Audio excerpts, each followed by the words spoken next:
Hello friends, and welcome to Escaping the Mouse with your host, me, Breck Roll. Alright, it's kind of a windy, rainy, kind of miserable day today, so I'm not going to really go out and do any outdoor stuff today, but I do hope you've enjoyed kind of the outdoorsy videos I've been doing over the past few days. It seemed to me that was maybe a good way of doing things because, you know, there's a lot of you out there who are kind of locked in your houses because of this whole quarantine thing. And I thought it might be kind of fun just to show you, you know, what's going on out there and just, you know, do a few days where I'm just outside and out and about and kind of, you know, remind everyone what the real world is like out there. Plus the fact that since the wildflowers are really doing their thing right now, that's also been an added benefit. So I hope you'll understand why I obviously am not going to do one of those today. But I figured this would be a good day to kind of catch up on a few things. First off, it's Monday, and so I'm almost through with my quarantine at work right now. And I'm definitely looking forward to going back. I sent my boss a text message this morning, you know, basically letting him know that, you know, I'm a couple days away from being at the end of my quarantine. And so far I'm not showing any symptoms and I'm looking forward to going back to work.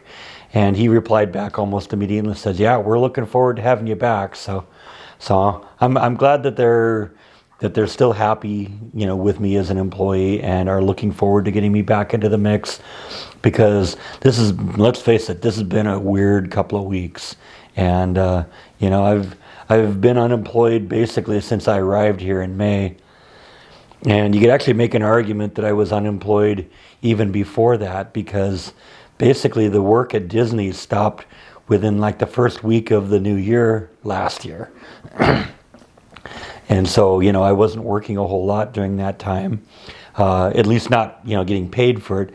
It didn't seem like that much downtime though, just because I was spending all my extra time getting the house ready to sell, you know, painting the interior twice, getting stuff packed up and moved into the pods. And so it was a lot of work there. And even when I got here, it was a lot of work for the first few weeks as we got stuff unloaded from the pods, got stuff moved into the apartment, and continued doing the vlogging and all that. And of course, that's kind of kept me occupied over the past couple weeks too. But like I said, when I got the job at the beginning of the month, I was really thinking to myself, great, I'm ready to go in and start being productive now, because, you know, I've been just sitting around doing nothing, you know, or doing what seems like nothing for a very long time now. And so then when I get put on quarantine, it's like, oh man, really? You know, I've been looking forward to starting to work again, and now I'm off of work again. Now, fortunately, you know, the money's been coming in. They paid me to be on quarantine, so that's a good thing. And, you know, I'm not hurting right now. It's just more of an annoyance than anything else. So I am definitely ready to go back to work on Thursday, and I'm glad that they're ready to have me back. So that also tells me that since they're talking about, you know, having me back at this point, that also means obviously the shutdown is complete for the maintenance cycle that they were doing. So that's a good thing too. I'll be getting back and doing some regular work. And who knows, maybe some of those problematic machines will work better now that they've been overhauled. Couldn't make it worse, right? Well, I don't know, maybe it could. We'll see. But like I said, I'm looking forward to going back, and I go back on Monday. Now, I just finished doing a live stream today. I've been doing one of those every day during this quarantine period for me. Another one of those things I'm kind of doing, you know, for people who are, you know, kind of locked into their apartments or houses right now and can't get out. Trying to, you know, just be a friendly voice that they can talk to. But anyway, I just got done doing that, and somebody kept mentioning to me that all this time off has been disrupting their sleep schedule. And man, I follow that completely. You know, I agree with that completely, because it's the same thing for me. You know, on normal days when I don't have to work, you know, I'll go to bed at midnight or 1 at night, and then I'll get up at like 9 in the morning and start my day. Well, when I'm working, obviously I got to be up at 5 in the morning because I got to be at work at 7 in the morning. So that's a little bit different. But in this last week or so, you know, my sleep schedule's been all whacked out too, because I'm getting to the point where, like, 10 or 11 or, at night I'm getting tired and I go to bed and then the alarm goes off at 9 a.m. and it's like, yeah, I turn it off and I go back to sleep and I sleep until like 11. So I don't know what it is. I just, every once in a while, I guess I just need a lot of sleep, and I've been getting a lot of it this past couple weeks. So hopefully it's not going to be too difficult to switch back now that I have to in a few days. But like I said, I'm looking forward to going back to work. And while 12 hours days seem like a really, really long day, the hours seem to really kind of fly by, because I really kind of like what I'm doing. So that's always a big part of a job is, they say that if you love what you do, you never work a day in your life. And I've been very, very lucky in my life, because there have been so many jobs that I've had that I have really loved. Even Disney, as frustrating as that place was, I loved the work. I loved working with the people. I loved doing what I did. I loved interacting with the guests in the park and all interacting with my fellow cast members. It was a lot of fun. I didn't hate doing it. It was frustrating for me that management never recognized anything I did and never gave me any opportunities to advance. And that ultimately was the reason why I left. So, I've been very lucky all my life on that. I loved working in the CD world when I did that. I loved working at Disneyland when I did that, all things considered. And I really think I'm going to enjoy doing this job too. It's something that's different every day. There's new little challenges. There's a whole bunch of new things to learn. And, I'm all about that. And so looking forward to continuing that and moving forward from here. Now, also I talked to my mom a couple days ago, and I wanted to kind of just give you an update on her. They're continuing with the lockdown at her apartment right now. In fact, it's gotten worse even since I was there. Apparently right now, out in front of the front door of the place, they've got like a tent. It's probably like an easy up, kind of one of those pop-up tent kind of things. And if you need to get anything into the apartment complex, you have to basically put it in there, leave it, walk away, and then someone from inside will come and get that, disinfect whatever it is that's there, and then deliver it to the person who it's for. So, it's moved away from, you can't even go into the building to now, if you need to hand something off to somebody in the building, you can't even make direct contact that way. But my mom says she's been kind of keeping herself busy lately, and she's doing all right. I guess at the beginning they had some problems, with the food service because, my mom and everyone else is basically locked in their apartment, so they can't even come out for meals. And so what they've been doing is delivering the meals to the individual apartments. And apparently what they'll do is they've got two, for every meal they'll have two choices, and they'll bring each choice to each door, and then you can pick which one you want.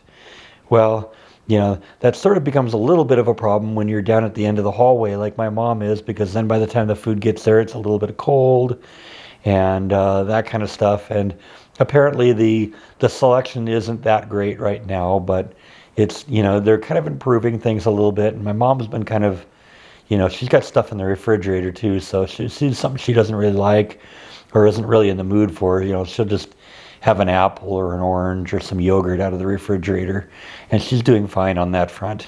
But she's been keeping herself busy. I'm glad to say that she's been turning off the TV.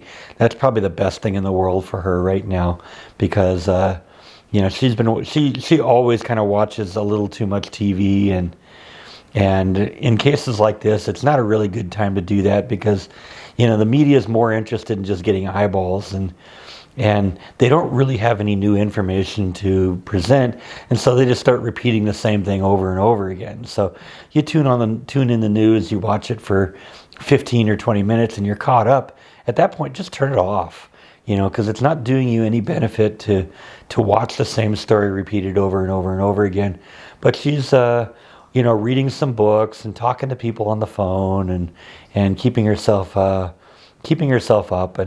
and honestly, she's got some nice windows with some nice things to see outside, and so that's kind of cool, and she can open up the window and get some ocean breeze coming in there, and she likes that. And she's just kind of doing her thing and staying well. She's staying strong. She's really dealing with the loss of my father really well. I think ultimately, it's a little easier to accept something like that happening when you knew it was coming. I think it's a lot more of a shock when, someone just out of the blue just drops dead. But, we've known this was coming. We knew that the situation was pretty serious and that he was in and out of the hospital all the time. And that wasn't really a good step forward for him. And then in the last week or 10 days or so, we knew it was coming fast because, the surgery he had, and that was a really risky thing. And then it turned out to be not as bad as we thought it was going to be. But then there were complications, and it's like he went downhill fast.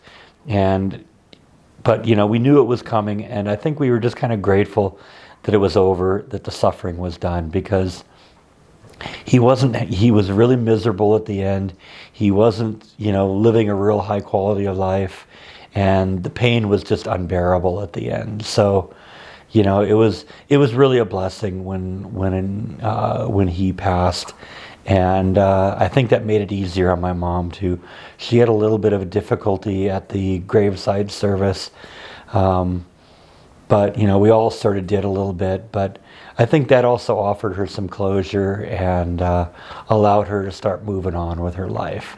And that's really what needs to happen, because your frame of mind is really important in things like this.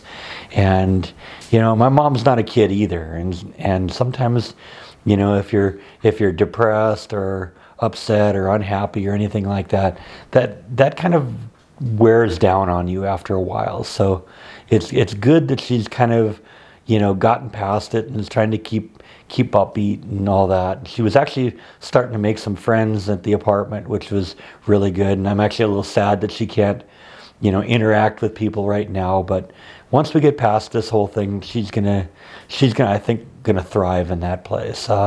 And so we'll go forward with there. We're still fighting a little bit with the insurance company. And this month I've agreed to kind of pay her rent. And right now, that's a couple days away, and I haven't heard anything from my brother-in-law about needing to get the money. So maybe we're making progress on that too.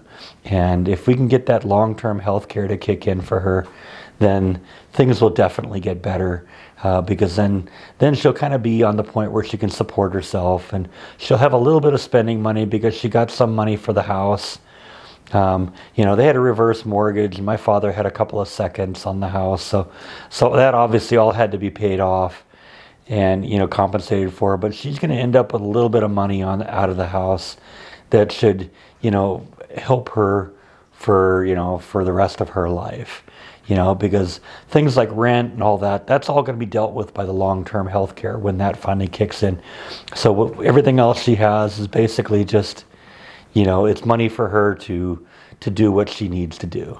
And that's going to help her a lot too, because she'll want to be closer to her kids and her grandkids right now. And so that'll enable her to do that a little bit. So anyway, I think that's really all I have to talk about today. Thank you as always for watching, and I will see you next time on Escaping the Mouse. Good night.